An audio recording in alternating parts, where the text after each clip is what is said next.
Dear student JPIC digital study में आपका स्वागत है। आज 12th सिविक्स के अंतर्गत आपका टॉपिक है विश्व राजनीति में अमेरिकी वर्चस्व। जैसा कि आप जानते हैं विश्व राजनीति में अमेरिका का वर्चस्व कैसे 19वीं शताब्दी से ही कायम रहा और वर्तमान समय तक विश्व राजनीति में अमेरिका का वर्चस्व व दबदबा कायम है। जैसा कि स्थितियाँ प्रारंभ में ही ऐसी थी कि शीत वार के समय या शीत युद्ध के समय किस तरह से दो ध्रुव थे, अमेरिका और रूस, दोनों के मध्य शीत युद्ध काफ़ी लंबे अरसे तक चलता रहा। 1945 डेट जैसा कि आप जानते हैं, इसके पहले वीडियो में जा चुका है डियर स्टूडेंट। 1945 से लेके 1991 इस काल में शीत युद्ध चलता रहा। विश्व राजनीति में अमेरिका और रूस, संयुक्त राज्य अमेरिका और रूस दोनों विश्व राजनीति को प्रभावित करते रहे। अपने शक्ति के बल पे, अपने कूटनीतिक चालों के द्वारा, संधियों के द्वारा, अपने दबदबा और प्रभुत्व के द्वारा विश्व राजनीति को, अंतर्राष्ट्रीय राजनीति को प्रभावित करते रहे ये दोनों देश। लेकिन किस तरह से शीत युद्ध के समय एक दूसरे के प्रतिरोध के रूप में सामने आए, कई बार परिस्थितियां भी चेंज हुई, युद्ध तक की नौबत आ गई दोनों देशों के मध्य, लेकिन युद्ध टल गया। आगे चल कर के 1991 के पश्चात किस तरह से रूस का विभाजन हो जाता है, रूस विखंडित हो जाता है कई भागों में, और रूस के विखंडन के पश्चात विश्व राजनीति में पूरी परिस्थितियां परिवर्तित हो जाती हैं। परिस्थितियों के परिवर्तन में पहले दो महाशक्ति के रूप में था, ध्रुवीकरण के रूप में दो शक्तियाँ थी। ध्रुवीकरण जैसा कि इसके पहले आप समझ चुके हैं, ध्रुवीकरण हो रहा था विश्व राजनीति में, दो ध्रुव के रूप में थे, एक संयुक्त राज्य अमेरिका और दूसरा रूस। तो विश्व की, जैसा कि ध्रुवीकरण के संदर्भ में आप जानते हैं कि विश्व के जितने भी देश थे कुछ संयुक्त राज्य अमेरिका के साथ सम्मिलित हो रहे थे, गुट में शामिल हो रहे थे, और कुछ जो है रूस के साथ सम्मिलित हो रहे थे। विश्व राजनीति इन दोनों देशों के मध्य केंद्रित थी। दोनों देश अपनी कूटनीतिक चालों के द्वारा अन्य देशों पर दबाव डाल करके संधियों के माध्यम से किसी न किसी रूप में विश्व राजनीति को प्रभावित कर रहे थे। सभी देश इनसे किसी न किसी रूप में प्रभावित थे। लेकिन 1991 के पश्चात जब रूस का विखंडन हो जाता है तो अंतर्राष्ट्रीय राजनीति में एक नया परिवर्तन आता है, पूरा स्वरूप ही बदल जाता है। चूँकि रूस जब विखंडित हो जाता है तो विश्व राजनीति में केवल एक ध्रुव बचता है, संयुक्त राज्य अमेरिका महाशक्ति के रूप में, और पूरे विश्व को अपने वर्चस्व में रखता है, अपने प्रभुत्व में रखता है। अप्रत्यक्ष रूप से, डायरेक्टली तो कहते हैं कि हर देश स्वतंत्र रहें, किसी भी प्रकार की उसकी एकता और अखंडता को कोई राष्ट्र बाधित नहीं करेगा, लेकिन किसी न किसी रूप में अप्रत्यक्ष दबाव, अप्रत्यक्ष रूप से शक्ति का प्रदर्शन, अप्रत्यक्ष रूप से उसके राजनीति में प्रभावित करना, उसके संधि के, उसके समझौते को प्रभावित करना, उसके अंतर्राष्ट्रीय राजनीति को प्रभावित करना, किसी न किसी रूप में अमेरिका का जारी रहा ये व्यवस्था। तो अमेरिका जो है, जिस तरह से शीत युद्ध के बाद जो है संयुक्त राज्य अमेरिका विश्व राजनीति में सबसे बड़े ताकतवर शक्ति के रूप में उभरा, क्योंकि इसके पहले शक्ति बटी हुई थी, ध्रुवीकरण हो रहा था, दो ध्रुवों के बीच शक्तियाँ बटी हुई थी, एक और संयुक्त राज्य अमेरिका और दूसरी तरफ रूस थे।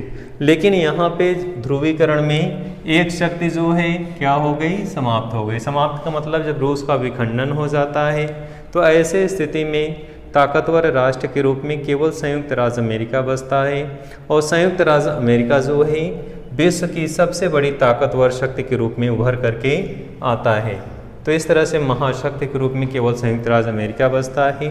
उसका जो प्रतिरोधी या प्रतिद्वंदी था रूस, उसका विखंडन हो जाता है, और विखंडन के पश्चात अंतर्राष्ट्रीय राजनीति का केंद्र बिंदु केवल संयुक्त राज्य अमेरिका होता है। अभी तक दो केंद्र बिंदु थे, रूस और संयुक्त राज्य अमेरिका, सोवियत संघ और संयुक्त राज्य अमेरिका।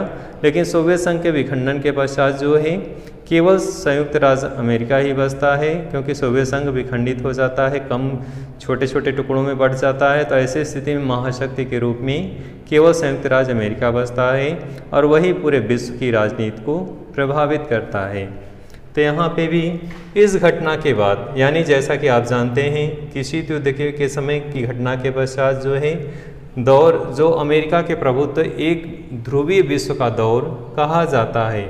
तो कहने का तात्पर्य है कि 1991 के बाद विश्व राजनीति में अमेरिकी प्रभुत्व एक ध्रुवीय विश्व के दौर के रूप में स्थिति बनती है, यानी विश्व जो है एक ध्रुवीय विश्व का दौर कहा जाता है। ऐसा क्यों कहा जाता है? क्योंकि अभी दो ध्रुव के रूप में थे, दो महाशक्तियाँ थीं, लेकिन एक महाशक्ति के हट जाने से, एक महाशक्ति के कमज़ोर पड़ जाने से अब विश्व में केवल एक महाशक्ति बचती थी, पहले दो महाशक्तियाँ थी। तो इस तरह से विश्व जो है एक ध्रुवीय विश्व के दौर के रूप में स्थिति बनी। यानी अब जो है विश्व जो है दो ध्रुवों के बीच की स्थिति थी पहले 1991 के पहले, लेकिन सोवियत संघ के विखंडन के पश्चात जो है एक ध्रुवीय विश्व का दौर शुरू हुआ। अभी तक दो ध्रुवीय विश्व का दौर था, दो महाशक्तियों का दौर था। दो महाशक्तियाँ पूरे विश्व को, राजनीति को प्रभावित करती थी। हर देश जो है इनसे किसी न किसी रूप से प्रभावित थे, प्रत्यक्ष या अप्रत्यक्ष रूप से। लेकिन जो है एक शक्ति के रास्ते में हट जाने से, एक शक्ति के कमज़ोर पड़ जाने से केवल संयुक्त राज्य अमेरिका बचता है, और वही जो है पूरे विश्व को अपने दबदबा, अपने प्रभुत्व को कायम रखता है और विश्व राजनीति को प्रभावित करता है। तो यहाँ पे परिस्थितियाँ बदलती हैं और केवल संयुक्त राज्य अमेरिका ही विश्व राजनीति में एक ध्रुवीय विश्व के रूप में उभर करके सामने आता है। अमेरिका ने विश्व राजनीति में अपना प्रभुत्व भी सिद्ध कर दिया और 1991 में सोवियत संघ के विखंडन के पश्चात इसके साथ शीत युद्ध भी समाप्त हो गया। और शीत युद्ध के पश्चात किस तरह से संयुक्त राज्य अमेरिका, जो कमज़ोर राष्ट्र थे, जो अभी तक किसी न किसी रूप में सोवियत संघ की छत्रछाया में थे, उसका प्रभाव था, जिससे वे अपने को सोचते थे कि हम सोवियत संघ के प्रभुत्व में हैं, हमारा सुरक्षा मिलेगी। लेकिन जब सोवियत संघ का विखंडन हो जाता है तो ऐसे देश जो है अपने आप में कह सकते हैं बहुत ज़्यादा हतोत्साहित थे कि अब हम सोवियत संघ के अभी तक गुट में थे, लेकिन अब हम सोवियत संघ खुद ही विखंडित हो गया तो हमारी सुरक्षा कैसे करेगा। तो ऐसे स्थितियों में वो ऊहापोह में थे कि हम कैसे अब संयुक्त राज्य अमेरिका के उसके राजनीति, उसके वर्चस्व से अपने को बचा के रख पाएंगे, क्योंकि अब वो अकेला महाशक्ति है और अकेला महाशक्ति अगर है तो उससे समझौता नहीं करेंगे, उससे जो है उसके अधीन नहीं होंगे। अधीन का मतलब है उसके विचारधारा को अपनाएंगे नहीं या उसकी बातों को अपनाएंगे नहीं। तो ऐसे स्थिति में उसका प्रभाव हमारे ऊपर गलत तरह से पड़ेगा।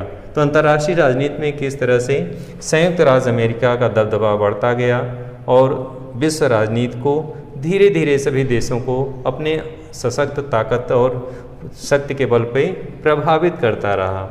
विश्व राजनीति पर वर्चस्व स्थापित हो गया। राजनीति विद्वानों ने इस घटनाक्रम को जो है नई विश्व व्यवस्था का नाम दिया। तो जो राजनीतिक विचारक हैं, राजनीतिक जो विद्वान हैं, इस घटना को क्या नाम दिया?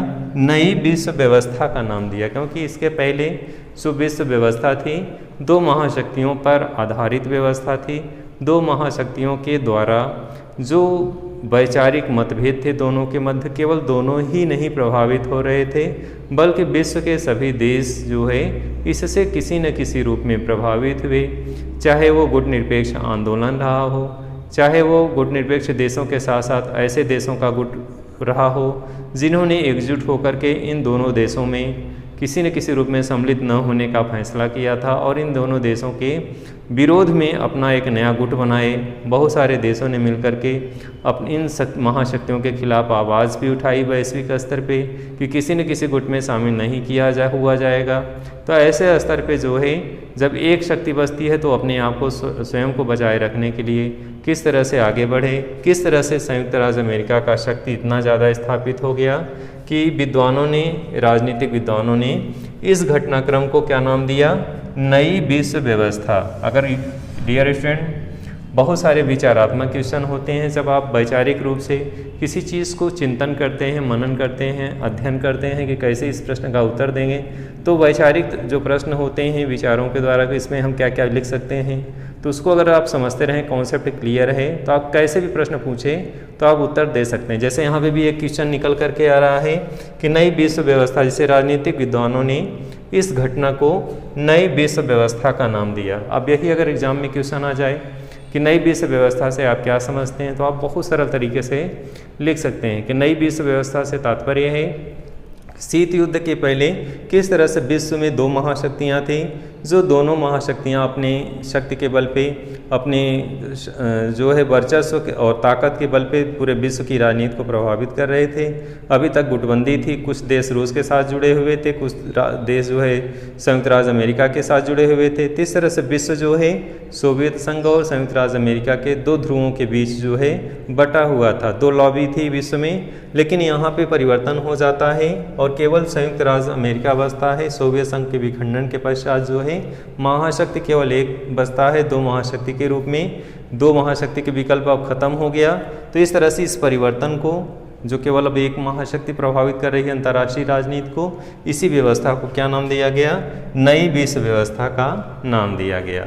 तो अगर ऐसे प्रश्नों को आप एकदम सरल तरीके से लिखेंगे वैचारिक विचारों के द्वारा, बहुत सारे तथ्यों के द्वारा, तो आप ऐसे बहुत सारे प्रश्न आप आसानी से हल कर सकते हैं। तो यहाँ पे भी जो क्वेश्चन एक निकल करके आया, नई विश्व व्यवस्था से क्या तात्पर्य है, तो यही सब सारे बिंदु मिला करके मिक्स करके आप लिखेंगे कि किस तरह से पहले जो है दो महाशक्ति पर आधारित व्यवस्था थी अंतर्राष्ट्रीय राजनीति में, लेकिन इन सब चीज़ों के इस घटनाक्रम के परिवर्तन के पश्चात, यानी सोवियत संघ के विखंडन के पश्चात अंतर्राष्ट्रीय राजनीति में एक परिवर्तन आता है और इस परिवर्तन के कारण जो है केवल एक महाशक्ति बचती है, संयुक्त राज्य अमेरिका, और इसी महाशक्ति के द्वारा विश्व राजनीति क्रियान्वित होती है, अंतर्राष्ट्रीय राजनीति क्रियान्वित होती है। उसी के प्रभाव से, उसी के दबदबे से अंतर्राजनीति संचालित होती है। बहुत सारे देश जो है अब संयुक्त राज्य अमेरिका से जुड़ने लगे, अभी तक जो रूस के साथ जुड़े हुए थे, तो परिस्थितियां बदल गई और देश में जो लोगों की अपनी पॉलिसी थी रूस के साथ थी, अब वो जो है संयुक्त राज्य अमेरिका के साथ जुड़ने लगे। तो जो परिवर्तन का दौर शुरू हुआ, इस नई व्यवस्था को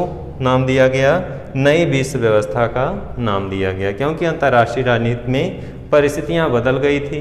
लोग जो है अभी रूस के साथ जुड़े हुए थे, चूँकि रूस का विखंडन हो गया था तो उनके पास कोई विकल्प नहीं था। जैसे नाटो संगठन बना था, इसलिए बना था कि लगता था कि सैन्य संगठन रहेगा, इससे सदस्यता ग्रहण कर लेंगे तो हमें सुरक्षा मिलेगी। तो ऐसे रूस के साथ जो देश जुड़े थे, अब रूस के साथ जब विखंडन होने के पश्चात वो अपने नए विकल्प तलाशने लगे कि अब एक ही महाशक्ति विश्व में है, तो या तो इससे समझौता करें या तो अपने आप के वर्चस्व को किसी अन्य देशों के ग्रुप के साथ जोड़ें। तो इस तरह से अंतर्राष्ट्रीय राजनीति में परिवर्तन की स्थिति बनी और यही स्थिति जो है नई विश्व व्यवस्था का नाम दिया गया। जो परिवर्तन बना, इसी परिवर्तन को क्या नाम दिया गया?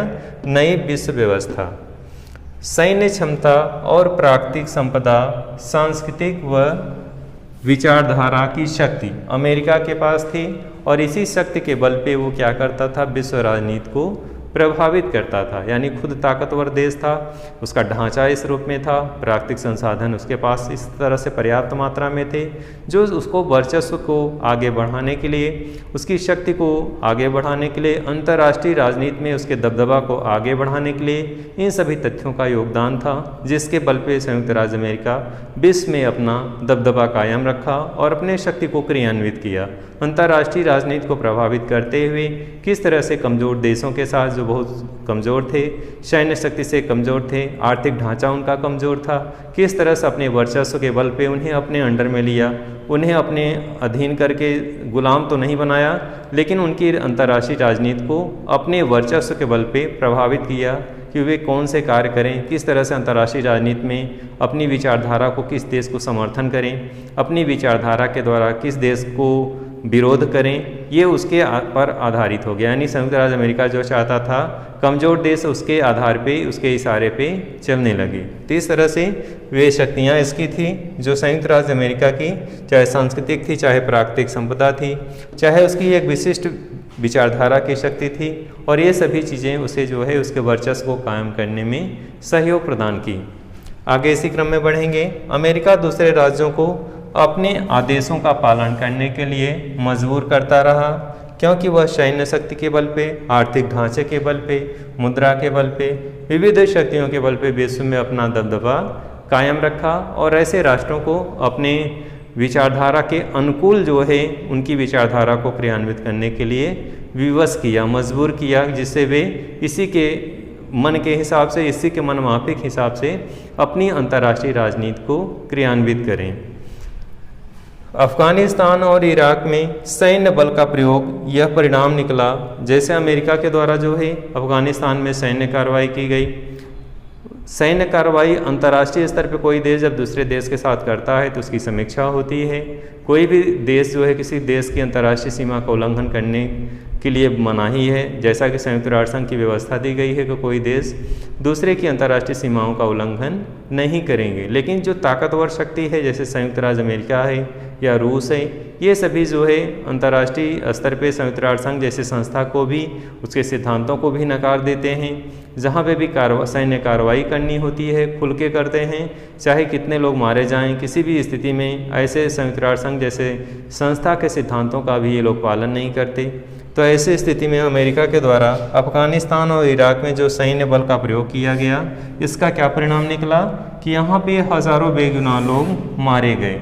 जब आप किसी जैसे सैन्य कार्रवाई जब होती है तो सैन्य कार्रवाई में जैसे मान लीजिए कहीं आतंकवादी शिविर है, कहीं आतंकवादियों का ठिकाना है, तो जब भी बमबारी होगी वहाँ पे अगर आसपास रिहायशी इलाका है तो जैसे आम लोग मारे जाते हैं, तो वैसे अमेरिका ने भी जब इन क्षेत्रों पे अफगानिस्तान पे हमला किया, आक्रमण किया, सैनिक कार्रवाई की, तो यहाँ पे आम लोग भी मारे गए। तो इसके वर्चस्व का ही प्रभाव था कि कुछ देशों ने विरोध किया, कुछ देशों ने इसका विरोध नहीं किया। तो इसकी अंतर्राष्ट्रीय स्तर पर जो वर्चस्व दिनों दिन बढ़ता गया, उसका प्रभाव विश्व के वैश्विक राजनीति पर दिखाई देता है और विश्व के बहुत सारे देश उसकी राजनीति को अपनाते हैं, उसके इशारे पे चलते हैं, अपनी अंतर्राष्ट्रीय राजनीति को उसी के इशारे पे क्रियान्वित करते हैं, उसकी अपनी विदेश नीति को उसी के इशारे पे क्रियान्वित करते हैं। तो इस तरह से संयुक्त राज्य अमेरिका जो है एक शक्ति के रूप में उभरा और अंतर्राष्ट्रीय स्तर पे अपने वर्चस्व को कायम रखा। जैसा कि आप जानते हैं वर्तमान समय में चीन के आसपास के क्षेत्रों पे अपने बहुत सारे जहाज़ों को लेकर, जलयान जहाज़ों को लेकर संयुक्त राज्य अमेरिका से चीन की सीमा के आसपास प्रवेश कर रहा है। किसी भी रूप में कोई भय नहीं उसके पास, किसी भी रूप में उसके पास कोई डर नहीं है। अंतर्राष्ट्रीय सीमा का उल्लंघन करते हुए वे खुल के बढ़ता चला आया है कि ये जो क्षेत्र है अंतर्राष्ट्रीय समुद्री मार्ग जो हैं ये विश्व के सभी देशों के लिए है, इस पर चीन का कब्जा हम नहीं होने देंगे। तो इस तरह से कह सकते हैं कि अमेरिका की शक्ति का ही दबदबा है कि जो भी रास्ते अपनाता है, जो भी कार्य करता है, जो भी रणनीतियाँ अपनाता है, उस पर किसी अंतर्राष्ट्रीय ना संस्था का दबाव होता है, चाहे संयुक्त राष्ट्र संघ हो, ना किसी अन्य संस्था का दबाव होता है, ना किसी देश का दबाव होता है, क्योंकि वो शक्ति ही ऐसा है कि उसके विश्व पे उसका दबदबा कायम है। किसी भी शक्ति के रूप में वो किसी के आगे झुकता नहीं है, उसके पीछे उसकी महाशक्ति के रूप में होना ही उसके लिए पर्याप्त है। डियर फ्रेंड, आज के इस वीडियो में आपने अध्ययन किया कि विश्व राजनीति में किस तरह से अमेरिका का वर्चस्व बढ़ता गया, उसका दबदबा बढ़ता गया, किस तरह से शीत युद्ध के बाद से लेकर वर्तमान समय तक आज तक संयुक्त राज्य अमेरिका विश्व में महाशक्ति के रूप में उभरा हुआ है और आज भी उसकी अर्थव्यवस्था या शक्ति इतनी सुदृढ़ है कि आज भी अंतर्राष्ट्रीय स्तर पे अपनी राजनीति के द्वारा, अपनी शक्ति के द्वारा, अपनी ताकत के बल पे, अपने शक्ति के बल पे विश्व राजनीति को आज के समय में भी प्रभावित कर रहा है। तो इस वीडियो में इस विषय वस्तु को ही समाप्त करते हैं। नेक्स्ट वीडियो में नए विषय वस्तु साथ प्रस्तुत होंगे। धन्यवाद।